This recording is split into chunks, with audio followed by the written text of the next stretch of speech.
নরসিংদীতে লটকনের বাম্পার ফলন হয়েছে। বিস্তারিত থাকছে নরসিংদী জেলা প্রতিনিধি সজল আহমেদের তথ্য ও ভিডিও চিত্রে। আমি এই মুহূর্তে দাঁড়িয়ে আছি নরসিংদী শিবপুর উপজেলার জয়নগরে। তো এই মুহূর্তে আমরা লটকন চাষ বিষয়ে একটু জানবো জনাব সাদাত হোসেন মেম্বারের কাছে।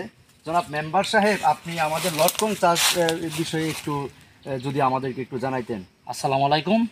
লটকন চাষ আমাদের জয়নগর ইউনিয়নের শিবপুর থানায় সবচেয়ে লাভবান একটি ফল। আর এই লটকন চাষ করে আমাদের জয়নগরে, বিশেষ করে জয়নগর ইউনিয়ন তথা শিবপুর থানার মধ্যে আমরা সবচেয়ে লাভবান হয়েছি এবং আমাদের এলাকার সকল লোক, মোটামুটি 80% লোক এই লটকন চাষ দিয়ে স্বাবলম্বী হয়েছে। আপনি কত বিঘা জমিতে লটকন চাষ করেছেন? আমি 10 বিঘা জমিতে লটকন চাষ করেছি। আপনার 10 বিঘা জমির মধ্যে কতগুলো গাছ রয়েছে? আমার 10 বিঘা জমিতে প্রায় 300 থেকে 350 লটকন গাছ এখন আছে। আপনার অধীনে কতজন কর্মচারী কাজ করতে? আমার অধীনে 8 থেকে 9 জন লোক কাজ করতেছে। ওদেরকে পার ডে আপনি কত টাকা করে বেতন দিচ্ছেন? 800, 700, 900 এরকম পার ডে ওদেরকে বেতন দিচ্ছি।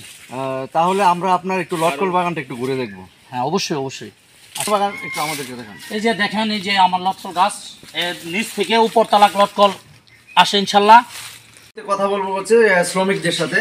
ভাই, আপনারা এখানে কতজন শ্রমিক কাজ করতেছে? আমরা এখানে 8-9 জনের মতো কাজ করতেছি। কতদিন ধরে কাজ করতেছেন এখানে? আজকে প্রায় 25 দিন ধরে। আপনারা কত টাকা করে এখান থেকে বেতন পাচ্ছেন?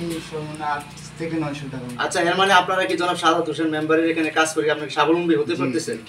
আচ্ছা, ধন্যবাদ। নরসিংদী জেলা প্রতিনিধি সজল মিয়া, ক্যামেরাম্যানে রয়েছে বশির।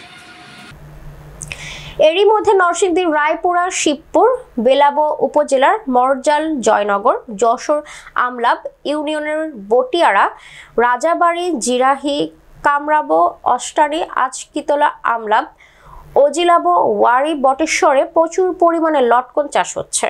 চাষিরা লটকনের বাম্পার ফলন হওয়ায় ও বাজারে ন্যায্য দাম পাওয়ার খুশি। এই লটকন বিদেশেও রপ্তানি হচ্ছে, তবে বিগত বছরের তুলনায় এবছর লটকনের ফলন কম হয়েছে। লটকন চাষে স্থানীয় কৃষি বিভাগ চাষিদের পরামর্শ ও সহযোগিতায় এগিয়ে আসলে আরও ভালো ফলন হবে বলে আশাবাদী স্থানীয় চাষিরা।